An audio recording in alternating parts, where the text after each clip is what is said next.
Welcome to Abandoned to Abundant, the podcast where we reclaim our power, we rewrite our stories, and step fully into the abundant life we deserve. I am your host, Linda Brand.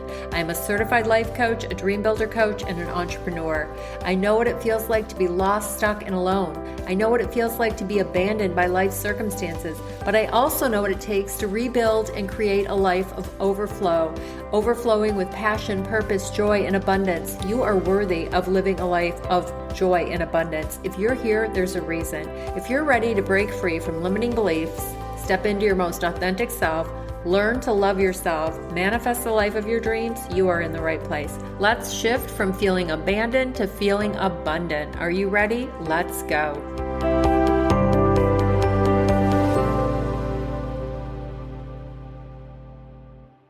Hello and welcome back to the podcast. Thank you for being here. I know you have so many things you can be listening to, but it means the world to me that you're here listening. And today I have an amazing guest. She is a business coach. Her name is Brenda Rigney, and I personally am in her community. And I am so excited to talk to her today and have her share her wisdom and her knowledge and her experience and her story. She is a coach for midlife women. And she says midlife women are the best leaders on the planet. So I'm excited to dive into this conversation with her. Welcome, Brenda, to the show. Thank you for being here. Thanks, Linda. Thanks for having me. Thanks, everyone, for tuning in today, too. Oh, absolutely. So it took you 27 years of developing multi-million-dollar brands and an earth-shaking divorce to finally go down the road to reset everything. Tell us a little bit about that, if you would. Yeah, I mean, my story probably isn't dissimilar to maybe some people that are listening in, where it's just like you're just kind of going through the motions, you're going through life, and people are telling you you're doing all the right things, like, going to school, getting a job, getting married, get the house, the kids, the dog, like whatever, right? 2 vacations a year. There wasn't really anything to sort of complain about or say that my life was terrible. And I could still be living that life today. But I think the big turning point for me was just, I was physically not well. And I was mentally sort of checked out of relationships that I had in place at that point in time. Even as a mom, I look back on how I was a mom then to how I'm a mom now. I mean, obviously my kids have aged. They're, not as I'm not tying shoelaces and things like that. But I was just sort of going through the motions. And it wasn't until I know exactly when it was. I was at a retreat. I was actually hosting the retreat, and I was with my corporate organization at the time and one of the brands that I worked for. And we had brought in some outside speakers to take our executive team through a retreat. And we were off on one of the Gulf Islands outside of Vancouver. There's lots of islands here. And we were going around in these small little breakout sessions. And the question of the hour was, how do you know when you're happy? And I think I was like fourth in a, 8-person circle. And when it came to me, I was like, pass, go to the next person. And the facilitator was just like, okay, it's not a hard question. And I'm like, no, it's a really hard question. Because I think I had been dodging it, not just in that retreat session, but I had been dodging it for a very long time in my life. I was happy when my kids were happy and settled. I was happy when my ex-husband, my kid's father, was settled and happy. I was happy when my parents or my in-laws were doing their thing, when my team was doing well, when my boss was happy. I was happy with all these other things that were going on in my life, but it was a cause to what other people were going through versus what I was doing in my life to generate my own level of happiness. And like I said earlier, it was showing up in my health. It was showing up in my relationships, showing up and I eventually started showing up in things like my job. And I remember having a conversation with my boss, and she was like, I don't know if you're performing well in your job. And I was like, what? And I had been type A, go, go, go, top performer, getting the awards, getting the promotions. I just worked really hard to get all those things in life. But until you actually start working on yourself, some of those things just start it's hard to maintain it. Right. Yeah. So you just can't keep going. Yeah, it sounds like a lot of external things. So you personally were not happy because it was always your happiness was a result of all these things you couldn't control. And so That's a giant self-awareness that you had. So is that what truly inspired you to transition from corporate to entrepreneurship? Was that moment? It took me a couple of years because it was actually really scary. Like when I was at the retreat, again, I didn't want to answer that question. And we got through the circle. It was time to take a break, like a coffee break, and go get like a granola bar or something. And I was like, thank God I don't have to answer this question. And then we came back and they're like, we want to, before we come back from the break, Brenda, like we want to make sure that you answer, or when we come back from the break, Brenda, we want to make sure that you answer this question. I was like, oh my gosh. So we're on the break. Everyone's chatting about how great that exercise was. I was on my phone in the corner trying to figure out when the next ferry was, like how to get off the island as fast as possible. So I didn't have to answer this question. I Mm. was going through a bit of a panic attack, and then I froze for probably about 2 years. And just kind of went back to doing what I was always doing because that had been a barometer for success. Like just go back and work more, work harder. I ended up changing organizations and going to another company, thinking that would make things better in my relationship at home, in my health, all that stuff. And it just made it worse. So, then it was just like, okay, I've tried all the things in my toolkit that I know of. I have to like restart some things. I have to kind of go back to school, but not like I have to go do an MBA or something. I have to like literally go back to like life school. Like, what is my life and what I want it to be? And at that point, it was like around 47. I was 47. So it's like, I don't want to be like doing this for another 20 years and thinking that this is normal and then retire from my corporate career. And the old adage of like, then people like have a heart attack on the golf course type of thing. I wanted to live until I was 100, but I knew I wasn't going to be able to do that on the course that I was on. So I had to do something drastic. Wow. And I decided to quit my job. And I was like, I'm going to take a year. At that point, too, maybe like 6 months before I quit my job, we had told the kids that we were getting a divorce, but the divorce was just languishing. Like nothing was happening. We told the kids, and then it was like, even my lawyer was like, are you guys getting a divorce? Are you reconsidering? And I'm like, no, we're getting a divorce. Like everyone just thought we were getting back together. And I'm like, no, we are, but we weren't doing anything about it. It was just kind of there. Sitting And there. so and being the operations person that I was, it's like, I need to like manage my divorce. If no one's going to do it, like if this doesn't happen, just because we've announced it, it's not going to happen. Like I actually need to project manage my divorce. I need to project manage myself, my health, like getting myself back on track. But I recognized that it was going to take me a while to do that. And I just decided to take a full year. So that was like my first time ever taking a gap year. I mean, most people do that in their like early 20s or something after university or between university and between high school and university. And I did it when I was like 48. I took a full year off. People told me like some of my closest friends and even my boss told me I was crazy. It was a career derailer. I had colleagues say like, how could you do this? Nobody like quits their job because they're going through a divorce and a midlife crisis. And I'm like, well, I am. Thanks for your support. Right. Right. Yeah. So that was the pivotal moment and that basically solidified your decisions was to start your own business while you were out for the year. Yeah. I mean, I wanted to just take that full year. People were always asking me like, what are you going to do? You're going to go back to work. I had lots of calls from recruiters asking me to come into other organizations. And I was just like, thank you. I will call you in a year if I want that. And if it's there, it's there. If it's not, So it's okay. tell us where you went for the year because it sounds really amazing. Even though, Yeah, I went to 7 countries. One of them was Ethiopia. Like, so right away after I quit my job, it was in the fall of 80, no, like dating myself. When was it? The fall of 2017, I quit my job. And a coach of mine, a leadership coach, the one that was actually running that retreat 2 years later, she was taking a group of people to Ethiopia to help build a school in northern Ethiopia with an organization called Imagine One Day. And we had to fundraise money to go, like pay for ourselves, but also to donate to the school, to the building of the school. And we had to donate, I think, or fundraise like something like $13,000 US. I signed up late. Like everyone had like 3 months. I had 6 weeks to get my quota in. And I had never fundraised anything. I think the last time I had fundraised something or sold something that wasn't like somebody else's product. But like the last time I sold something was maybe when I was like in grade 12, like I had the rugby team fundraise for something like selling Christmas trees or something on a school lot. So I was like, okay, how do I fundraise? Luckily there was like the organization showed us a few things. They had built a website for us to be able to like collect the money and people to get their tax receipts. But I just basically put together 4 events and I was like, okay, we're just going to do this out of my home. And people donated somewhere between $5 to like $500. And it was great. I made my quota in 6 weeks. But it also taught me something in that moment, that when I put out something into the universe that I believe in, people come forward and like they want to be a part of it. And it wasn't so much at that point like, oh, I'm going to start a business tomorrow, but it was just like, interesting.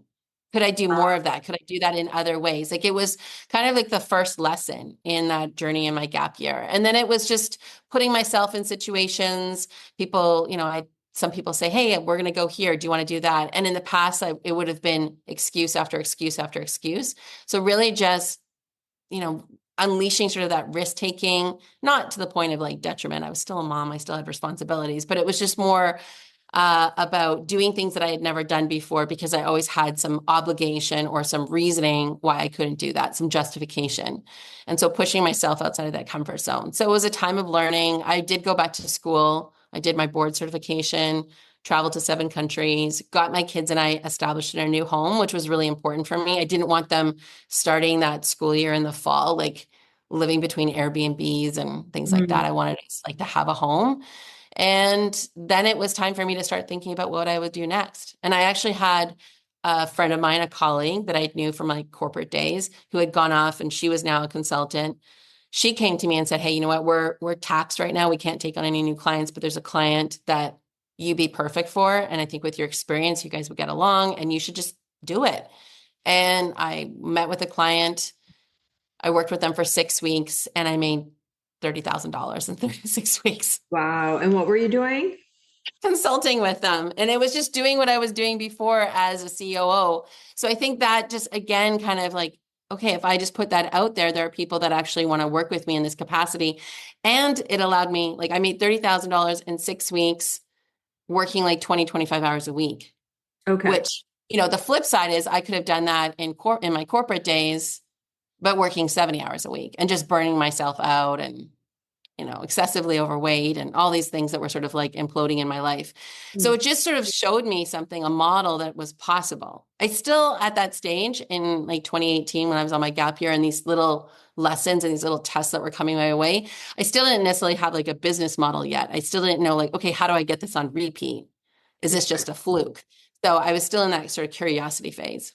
Okay. So what truly inspired you to start your own business, the entrepreneurship? Well, I think that, that example with like working with that client for 6 weeks. So, I finished off my gap year though. I stuck it out until the end of December. And then in early January, I launched a one-to-one coaching service.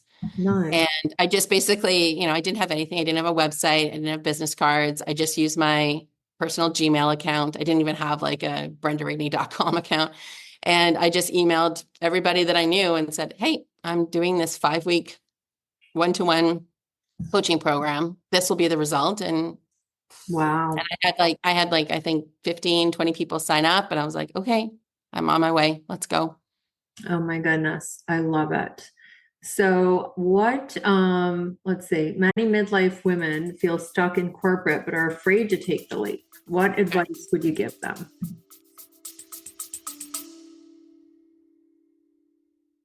Are you ready to stop wishing and start living your dream life? As a certified dream builder coach, I'm here to help you design a life you absolutely love.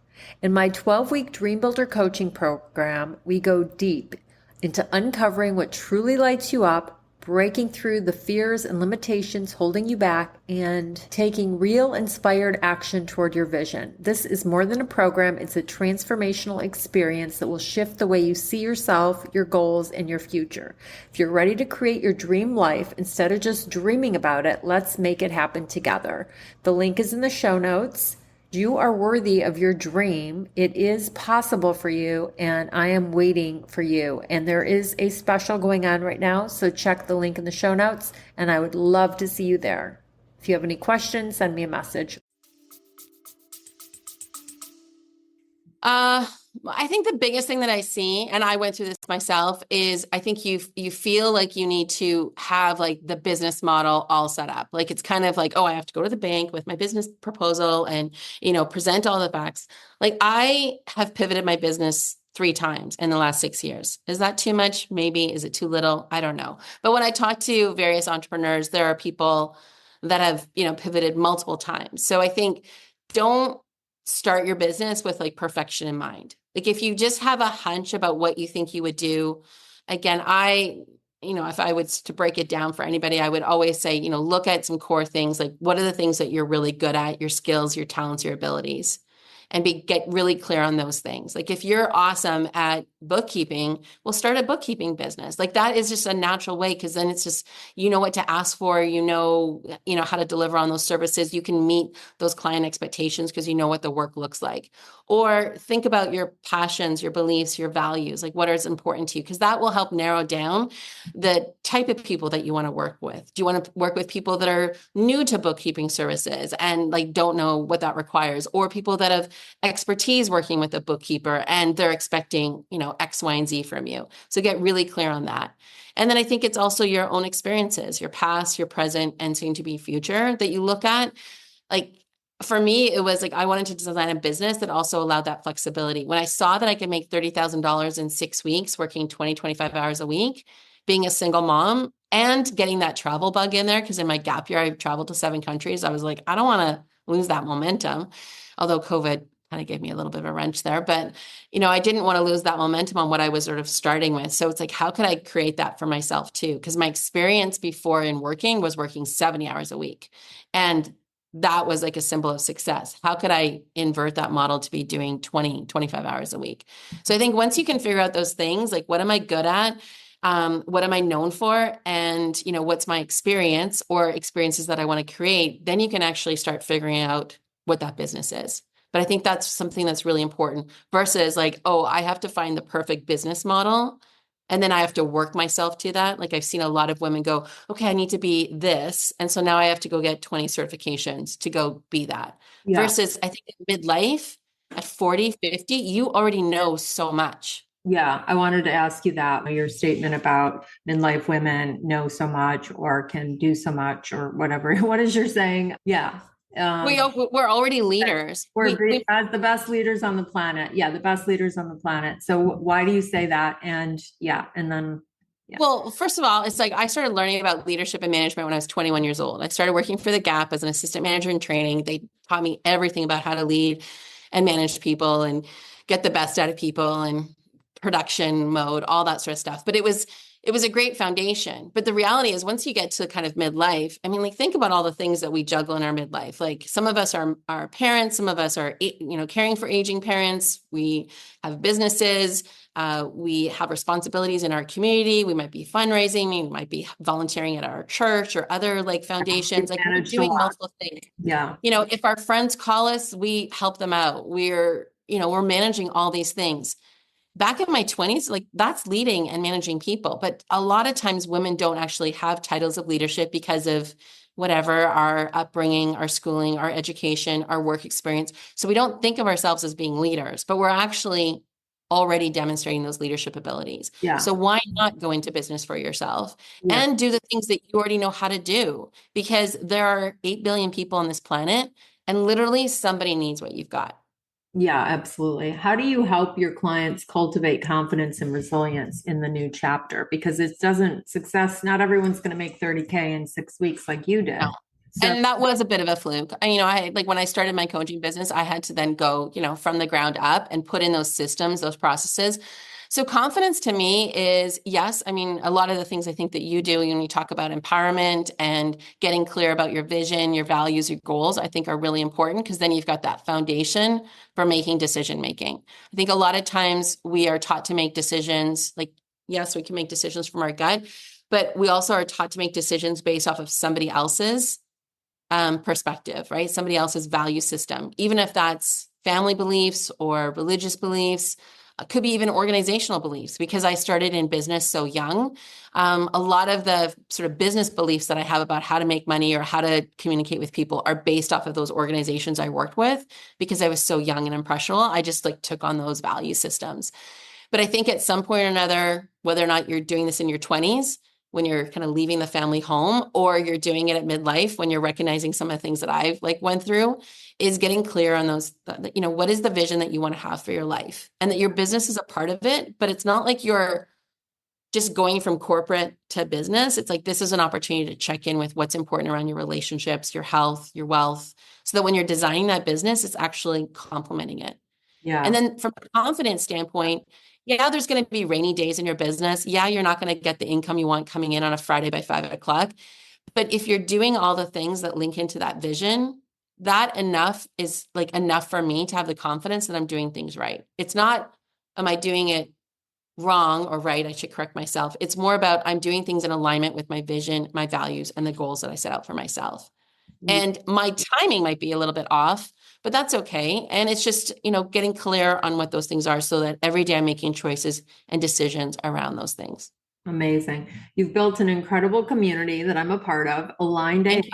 AF. Yep. And it's, now over 150 women strong. What inspired you to create the space, and what kind of transformations have you seen inside the Aligned AF community? Like, is there a Yeah. I mean, well, first of all, I want to say thank you for being a member, and you're really an active member. You're up to like level 6 on our leaderboard. You're like one of the top 3 members in there. You're always providing tons of great insight, asking questions, and also just like chiming in and giving your comments to people. And you're very like encouraging, and insightful for all the other members. So thank you for being in there.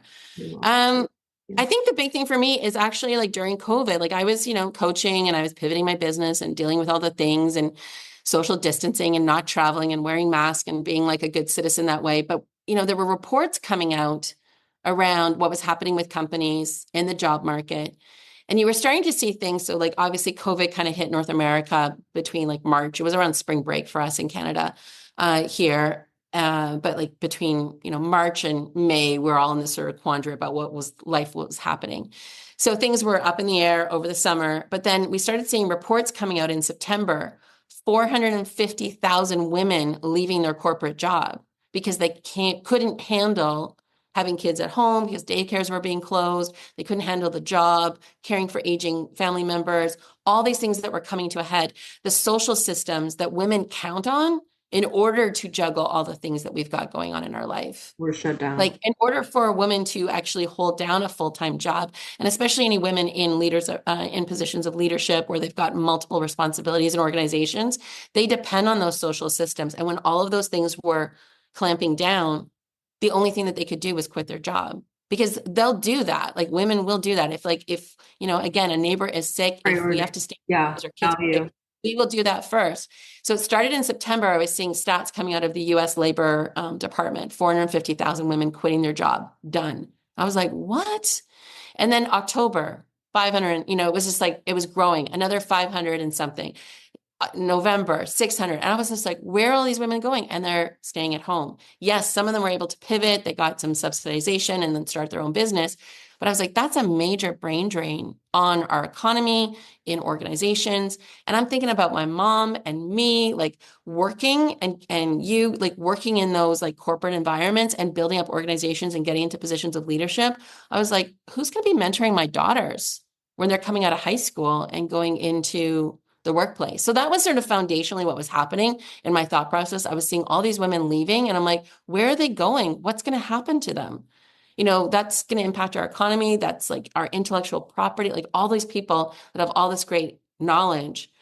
And so for me, it was like, how do we get more women into entrepreneurship? And it needs to be accessible. The other stat that I was really aware of, and it hasn't even moved the needle, but less than 2% of venture capitalist funding goes to women-led businesses. So 98% goes to male-led businesses, which is the same old story. Crazy. Yeah. And there are amazing women-led businesses out there, like, the lady that developed Spanx and look at all those brands, right? And it's just like they scrounged to get funding, and women are still scrounging to get funding. That's right. And you hear these stories like they have to go back and back and back for more interviews with VC investors, whereas men like, go for lunch and get their funding check. And it's just, So for me, it's like, how do we just make entrepreneurship more accessible for women so that they have choices, that they're not necessarily having to rely on that corporate employer to kind of figure out their life, but they can actually lead it themselves. Incredible. So what kind of transformations have you seen, or what's like can you share a success story that stands out to you, of somebody in your community, maybe from the beginning that maybe, is there anything? Yeah, I would look at yourself. I would look at like there's tons of members right now where it's like we're talking more about creating, those evergreen businesses. And even like right now in the community, we've got a lead generation event going on. We've got our Aligned AF community bundle, and 35 plus members have contributed to the bundle. They've all put in their freebie. And for some members, like it was like as soon as we announced that we were doing it, they were like, great, here's my freebie. And they got it in like within like the first week that we asked for submissions. And others were like, I've never done this before. We have to build this. Oh my gosh, like, what does this look like? The technology, the process. And they did it. And so to me, that is huge. Like that, some people might be listening going, well, that's not really a transformation. That's just like, hiring. Well, no, but they did this themselves. They're building their business. They're building their systems. If they didn't have this before, they've been out there kind of like hustling for sales, getting on sales calls all the time, doing There's live so much launches. value. Yeah, you have so Yeah. much value, so much information in there that's so helpful. I mean, just, yeah, within the shortest time, I transformed my Instagram and just, it was incredible. So yeah, I do find, yes. Um, and so let me ask you a couple more questions.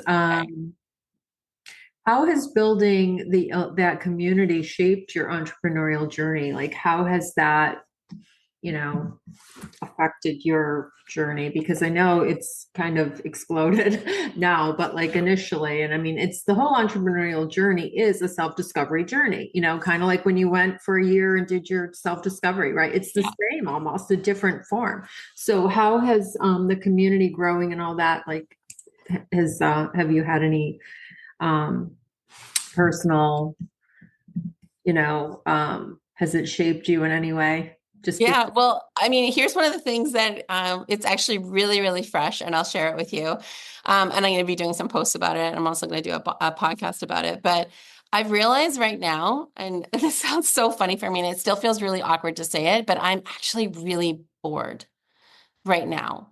And so the community is thriving. Like you said, I love it. I love all the memberships that are coming in and hearing about their businesses, and the fact that we can create systems, tools, training to help these members like get from A to B. And so that's like hugely fulfilling. My kids are like out living their life, doing their thing. Like, I'm like hearing from my daughter that, she lives in Montreal, and the pipe wasn't working in the bathroom, and she's been calling her landlord for weeks to try and fix it. And then she went on YouTube and went to the hardware store and got a wrench and fixed it herself. And I'm like, okay, like I'm done. Like, okay, I'm not needed there anymore. She's totally like independent. And then my partner, Scott, he's actually in Peru right now, taking his daughters on a really cool trip, and they're going through the Amazon. And I'm here like by myself with my dogs. And I'm just like, okay, I'm bored. Like I need a hobby. And this has never happened before, because whether it's been in my corporate days or building up my business, it's just been go, go, go. And again, juggling the things. But I'm at midlife now where, you've got an adult child, you can probably like relate to what I'm saying, is I'm just coming into this dawn of like being an empty nester, having more flexibility. I've built this evergreen business for myself where it's like I wake up and someone has just joined the community and I didn't have to go on a sales call to talk to them. And it's just really fluid. So I'm actually writing a post today about this, about like, I think I need to get a hobby. I think I need to take up golf. Like I just need, like, I need something to now be. And I noticed, because I'm like, you are always sending, I'm like, oh my God, it's over. Like there's so much information, like a new class, a new this. I'm like, whoa, she must be sitting there bored to death. Let me start a new. No. Well, those things come like, those are part of like kind of like the master plan for the membership. But I think for myself personally, yeah. So I think like that is something that I want to explore more. And also for members in the community is like, how can we build these businesses where we actually then have like so much free time in our day that now we're bored and we can take on different things that we never thought we could. Like, oh, maybe I always wanted to take up knitting or golf or you know, I see you doing like jazzercise and becoming an instructor just for fun, not for the money, but like you're going to go and work 2 mornings and 2 evenings or whatever. I mean, if you can remember the routines, because I became a Zumba instructor here, certified, and as soon as I was like, I can't even remember one song. How am I going to remember all these routines? And now I do jazzercise, yeah. which Well, I I love. was actually thinking about taking swimming lessons. So it's like for me, I'm gonna like talk about this more as like, okay, how like I know how to do it, but I think I actually got excited last night, sort of brainstorming about learning how to play golf. And it's like I'm gonna get because I've invested so much in all the business coaches and all the business mentors and like hiring people for my Yeah. team. Like So I'm like gonna fun. hire a golf instructor and I'm gonna like literally be, and I've played golf before, but I'm gonna like just be enthusiastic beginner. I'm gonna like go practice at the driving range. I'm gonna, and then I'm also thinking, so exciting. I could like sign up for, a foursome with somebody that I didn't, with a group of Yeah. women that I don't know. And Yeah. It's a so good anyway, problem to I have, get excited about my that. opinion. It's a great problem to have, in my opinion, to Yeah. that you're bored or that you have time to yourself, time to do stuff. I would just, Yeah. yeah. And I think that's kind of coming to like the peak of where you want to be. And some people might say to me, like, I've had a business coach and I mean, well, you just need to like scale your business more. And I'm like, or go get a hobby, right? Like I don't have to be working in my business all the time. Yeah, absolutely. Tell us about the X podcast. You have a podcast, and what made you start that, and what impact do you think it's had? I just listened to it the other day. You were talking about the evergreen, like you're always giving powerful tips, but Thank what you. yeah, share about the X podcast. Yeah. So, well, actually, I started the podcast during COVID, and it was called something else. It was called The Three Uniques because I had this whole model, which I kind of talked a little bit about before, about your experience, your values, your vision, and your purpose, and then also your skills, talents, abilities. So I'd interview people around their three uniques. And then about 2 years ago, I shifted it because I really wanted to focus in on midlife women. I call it the X because it was like Generation X, but it's not necessarily about women that are in the Generation X like time span as far as birth, and it's more midlife women. But I'd love to go behind the scenes into women's businesses and hear how they got started, like similar to the questions that you're asking me today. And also hearing about their offers and like how they get those out in the world and how they can share and help them promote and share those offers with other people, obviously in my community and my network. But yeah, essentially it's to go back in behind the scenes. And then when I do solo episodes, I'm always talking about things that are going on in my business, things that I'm thinking about, things that I'm seeing inside the Aligned AF community with members that I know will help other business owners out there when they listen to the podcast. And you also exchange with members. You'll do podcast swaps, you do live swaps, you do Love doing swaps. yeah, you're awesome like that. That's so great. Yeah. There was something you said that I wanted to bring up, and I lost my train of thought. That's what happened. Yeah, I know. I know. I'm going to ask this question. Do you have different beliefs now? Like with all of your knowledge and wisdom and experience in being an entrepreneur today, would you have done things differently when you were in your 20s? Or do you have different beliefs now? Like how you were taught, check these boxes and do all these things. Like now, if you were talking to your younger self, is there something you would say differently? I'm curious. Yeah. I mean, I look back because there was probably a point in time too when I was coming off of my maternity leaves. I had my kids kind of back to back. They're 18 months apart. And so there was a time where I wasn't working for about a year and a half. And just through my maternity leaves and kind of getting through that period, that I did start doing some consulting work and I probably should have stuck with it. So that would have been in my mid 30s. And I should have just, you know, whatever that expression, bite the bullet and just like stuck it out. But I think now it's just so much easier to start a business, like within the online space. I mean, back then, I think the internet was around, but it was just like not to where it is today. And we didn't have things like social media and we'd never have podcasts or YouTube channels or anything like that. So I can't even imagine how I would start it up. It would be a lot of more grassroots things like going to networking events, a lot of in-person events. So I think I love the fact that I'm starting it now because the whole idea about what we just talked about, like being bored. It's like I could spend my time doing tons of networking events, meeting up with people face to face, but I've chosen to build this online digital business where I can be virtual. I can generate revenue without having to actually be face to face with people. Right. So I don't know if I would want to start it in my 20s just based off of where technology was back then. But I would say that there were times where I would, just lean in. I would have probably coached myself in my 20s to say, this isn't the only thing. Like, look at other options, meet other people, explore things. Right. But your So, leadership background has served you very well. And yeah, I mean, I would never, and I say this all the time, like my foundational years, like working for the Gap organization, Gap Inc., because I worked for all the brands like Gap, Old Navy, Banana Republic. I moved around with them. I was with them for 15 years. Like, I would never trade that experience. It was phenomenal. yeah, and you were like a manager in your early 20s, right?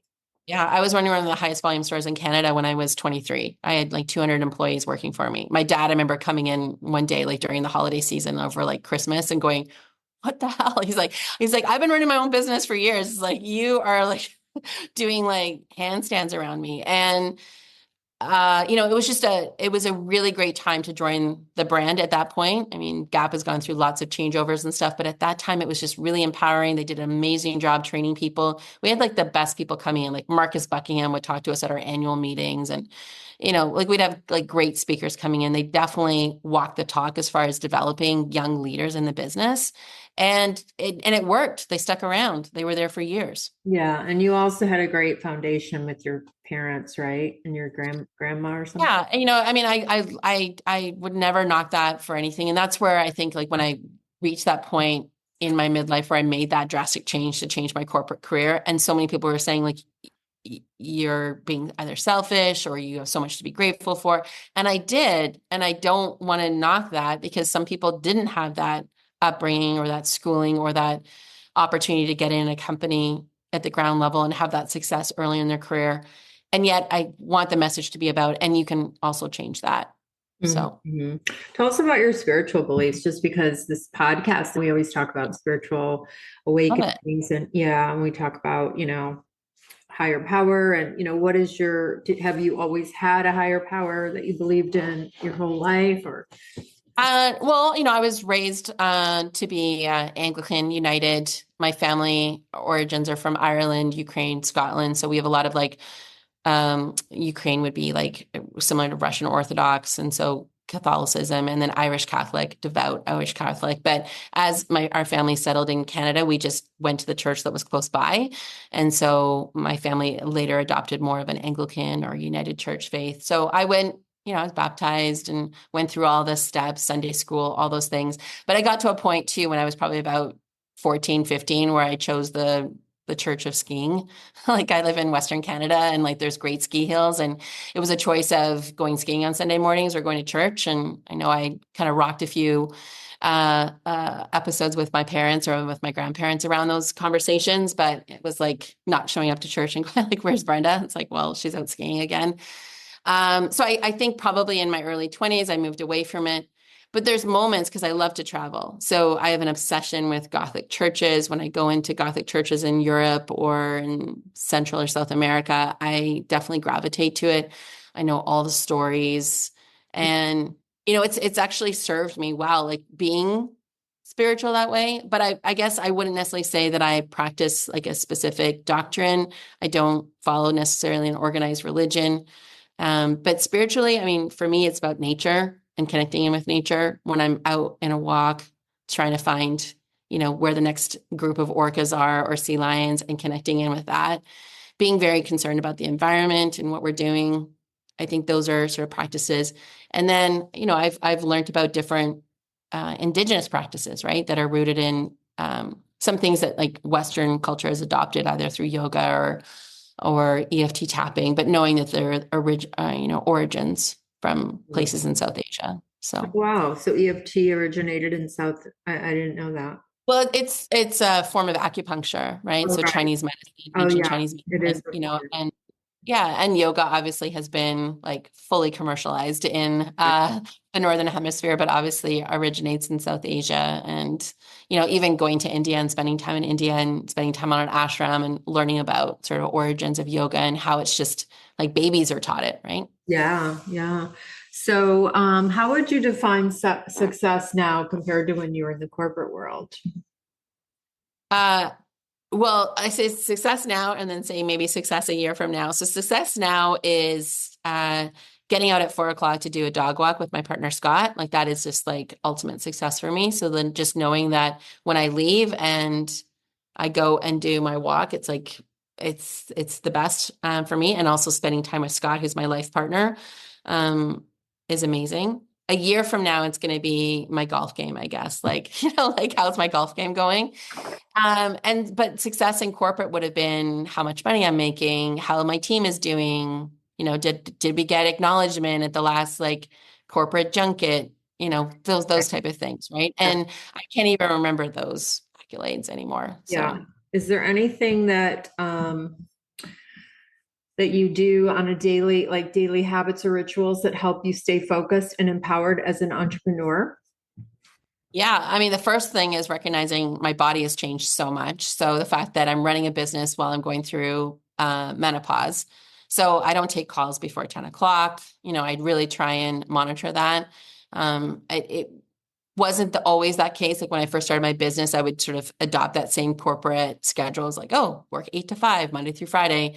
And so now it's like my optimal times of working is sort of like 10 to 2. That's kind of like when I like to work.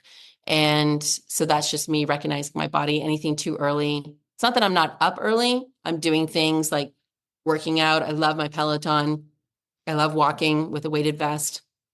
I'm really concerned about my eating, not concerned as an obsessed with it, but my family has a history of type 2 diabetes and I'm pretty much inclined to get that. So I'm monitoring my glucose levels and just really conscious of like the foods that I'm eating, moving away from a lot of packaged manufactured foods, going back to more whole foods, cooking my own things.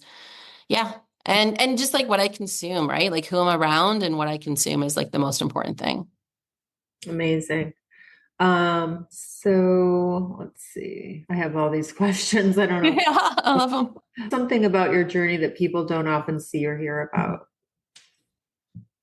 My journey that they don't often see and hear. I'm also curious, how long were you single after the divorce to Mm. your new man or the man you live with that you're Yes. Okay, well, let's talk about the divorce. So sometimes that people don't always see and hear about is, and I don't know how we always sort of talk about this. I did actually talk about it on a podcast once with somebody who specializes in divorce coaching and working with women to navigate, co-parenting is the skill that's required in co-parenting when you've got kids still obviously young and splitting time and all that sort of stuff and expenses.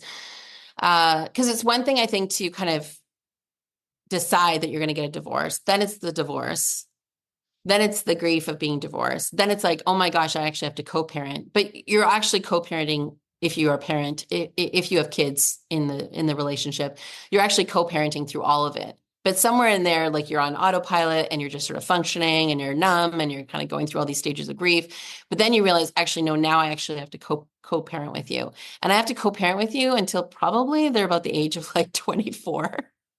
And then it's just like, and my kids aren't there yet. They're encroaching that space, but it's just like, oh, like how long do we have to do this for? yeah. And I'm just like, I'm saying to my kids, like, don't get married young, because then like your dad and I'll have to see each other again.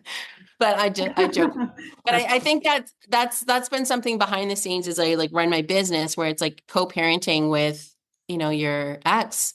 And you want to surround yourself with people that lift you up, et cetera. And we've tried, I think, to build like a good relationship and something that's like sort of functional so that obviously the kids are first.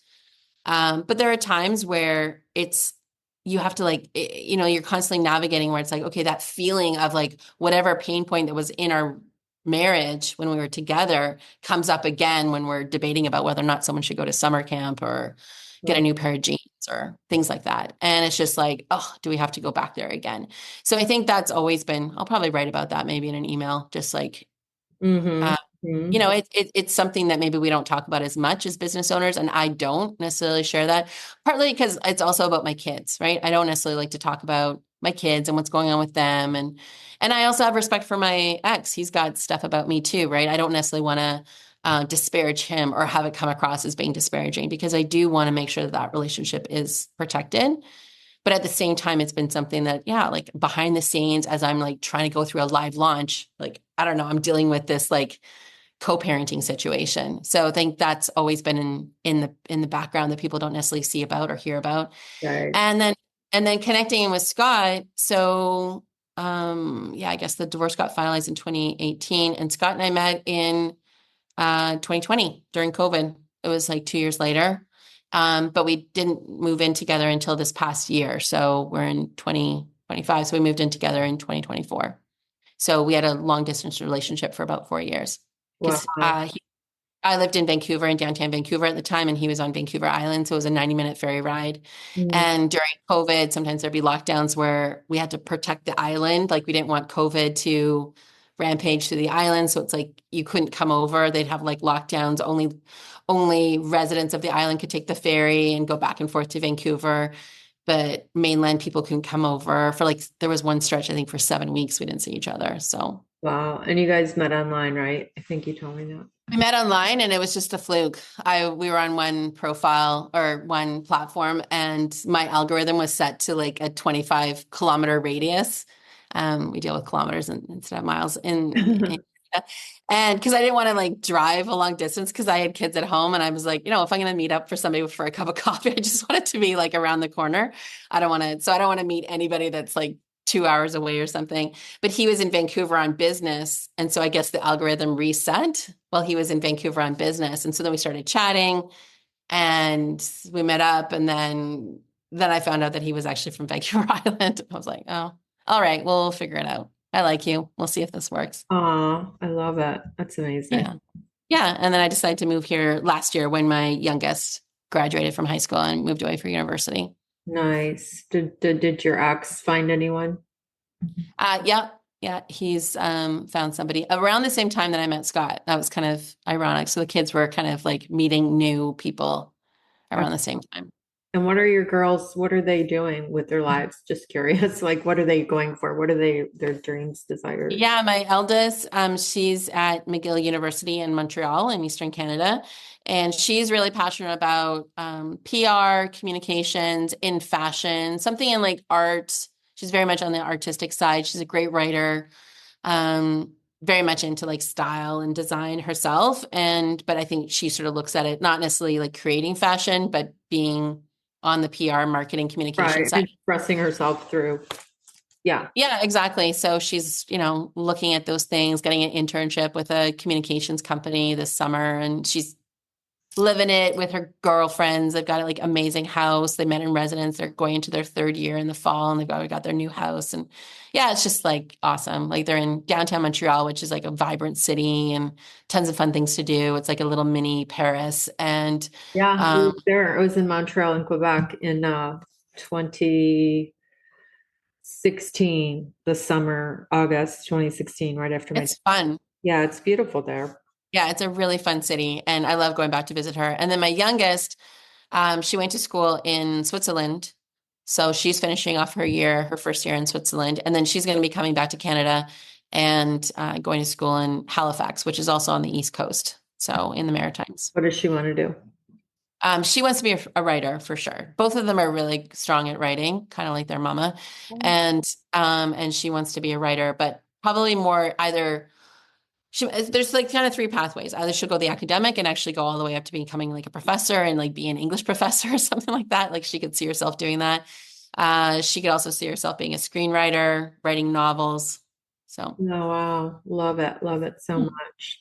And they adjusted with the divorce pretty good. They were resilient, I'm sure, right? yeah, you know what? I think it was just a lot of communication. For me, it's like, again, it goes back to really, I owe it to that communication and management and leadership development that I got in those early stages at the Gap. It was like, I think a lot of times parents think they're doing what's best for kids as far as like keeping the bad news, well, we don't want hurt the kids or get the kids too focused on the divorce. We'll just handle it over here. And I was very much about like, let's just keep talking about it. Let's keep talking about it.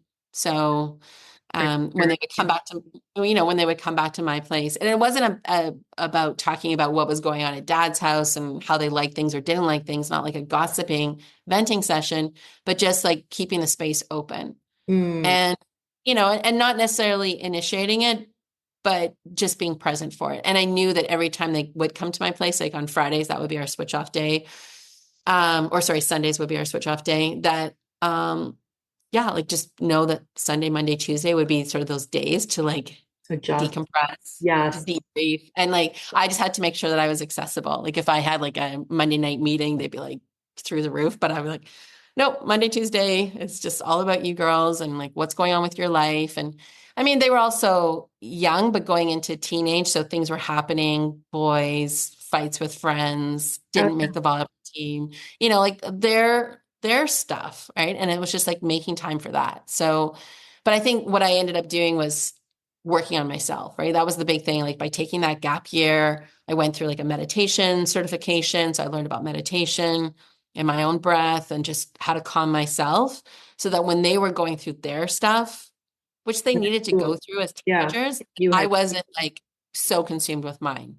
Yeah. And you also had tools to give to them to help them, right? Yeah. Oh yeah, that was huge. Yeah. Yeah. We used to practice like EFT and meditation because they'd be stressed about something, stressed about studying for an exam, stressed about their boyfriend breaking up with them. And I was just like, I didn't want it to be like, oh, it's about me and my stuff that was going on all the time. I needed to make sure that I was still giving them tools to support them. That's amazing. Yeah, we do the best we can with, what we have. And you seem to have had a lot of good, and you were transparent and, kids are resilient, but that's amazing. So let's see, what else? Tell us a little bit about the Aligned AF community and the benefits of it for women that are transitioning from corporate to entrepreneurship. Yeah, absolutely. So the community is definitely for women that are making that transition or like, where do I begin? Where do I start? So you get the training, you get the tools, the templates, the foundational pieces to help you build a sustainable business where you can see that recurring revenue that comes in. We talk about creating a signature offer. We talk about creating freebies so that you can start building your email list so that you don't have to get on sales calls all the time. So sometimes people are like, well, are you a coach? In those situations, I would say I'm more of a trainer, right? Like you need to get the foundational pieces, like the ABCs, the recipe on how to build these things. And then there are opportunities for coaching where we bring in, say, guest mentors, or I might have an office hour, or you can sign up for coaching based off of the levels, going through the leaderboard, because we want to give those rewards to people as they're engaging and participating in the community. But foundationally, it's about training tools and templates. And then the other layers are about actually putting those things into practice. So I mentioned earlier that we've got this Aligned AF bundle going on right now. We're going to have a summit in June. So we're creating actual lead generation events for members to get involved in, because I don't want it to just be a community that talks about building your business, but we're actually, for people that are listening and not seeing, had like a little mouthing, like I've joined lots of memberships or masterminds in the past where we talk about doing all these things. And then members walk away with this monster to-do list of having to do it all on their own. And I want it to be like, no, we're going to build it together. And then we're actually going to cross the finish line together on some things. So by creating these events, it actually allows members to see if I put these things in place, I actually can start seeing my business take some traction versus, oh, I signed up for this course or I signed up for this membership and now I have to go away and do all this on my own. Right. Figure it out. Yeah. You have so much. Yeah. So many training videos and different things. Are you still doing the office hours? I know you have the networking on Fridays. Yeah, networking on Friday. We do have some office hours that are coming up in the spring for sure that are available. And then, one of the things that we are doing a beta test on is a mini mastermind. So it's an 8-week, like just end to end, like how to set up an evergreen business for yourself. And so we'll take you through everything around how to create that strategic freebie, how to generate leads from that, how to build out your email list, and then start selling your signature offer. And if you want to also apply advertising dollars to that to help just put more people into your funnel, we'll show you how to do those as well. Yeah, you've been amazing. It has been really great. For me, I'm just really working on focusing on one thing at a time, like your episode the other day about priorities, and priority is supposed to be one thing. So One it's thing. like it's trying to stay focused in this busy world, in this noisy world. And Yes. it's a challenge, but yeah, I super appreciate this. Is there anything else you would like to cover that we didn't talk about? Um, I the one thing I would probably say if someone's listening and going, wow, this sounds really great. I don't know, like where should I start? And like you could start by joining the Aligned AF community because it will be a really comprehensive experience. And like Linda's attested to, there's lots of great things in there that you can dive into right away from a self-study standpoint, or join a networking call, or join a lead generation event.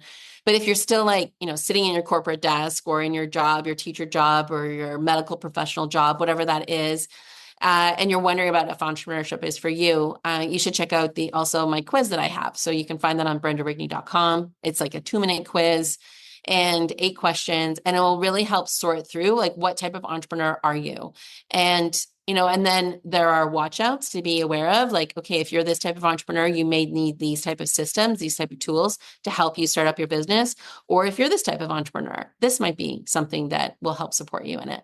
And it just gets the conversation going, gives you some tools on next steps. That's amazing.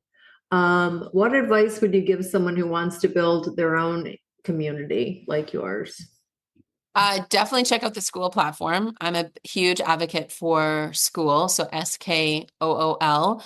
It's a fairly new platform, but it's growing really well. And I think there's a lot of people that have built platforms or communities on places like Facebook.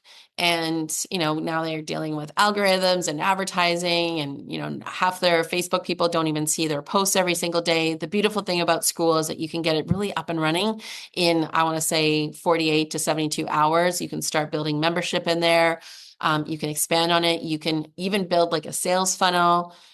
So it will, if you're doing things right now on other sort of payment, like courses, anything like that on other platforms, you can just bring it all into the School community.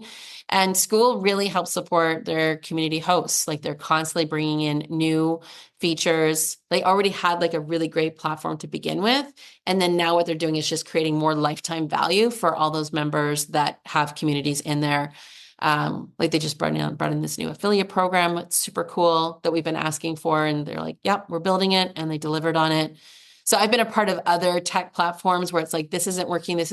And you can see like for 5 years, there's been like no traction on getting things made or improved upon. But School is very much like focused on keeping their hosts that have communities on that portal, like having thriving businesses. So I would definitely check out School, and they have lots of great tools. Or you can come into the Aligned AF community and we'll teach you how to put together a School community. But I would start there. Absolutely. Wonderful. Tell everybody where they can find you and the podcast and the community. Sure. Yeah. So you can find me on Instagram. That's where I tend to hang out the most at It's Brenda Rigney. My podcast, as Linda mentioned before, is called The X. It's on Apple, Spotify, and you can also check it out on YouTube. I like to be on YouTube probably more. And then you can find me at brendarigney.com, and the link to the community is on there too. That's amazing. Thank you so much. This was great. Thank you for hosting. Great questions today. I appreciate it. Oh, you're so welcome. Well, I will share all your links in the show notes, and we will get that out to everyone. Awesome. Yes. Thank you for listening to today's episode. I hope it was inspiring. I hope that you were inspired to step deeper into your power and embrace the abundance that's around you and within you. If you loved this episode, please share with someone you think would benefit. Subscribe so you know when the next episode is, and leave a review. It means so much to me to grow this audience. Let's try to help as many people as we can. Let's try to create a new earth. And let's stay connected. Follow me on social media. I'm on Instagram at Linda Brand Coach and Abandoned to Abundant. Also, if you're ready to take your transformation even further, check out my coaching and resources at lindabrandcoach.com. Remember, you are worthy, you are powerful, and abundance is your birthright. Take care, everybody. Till next time.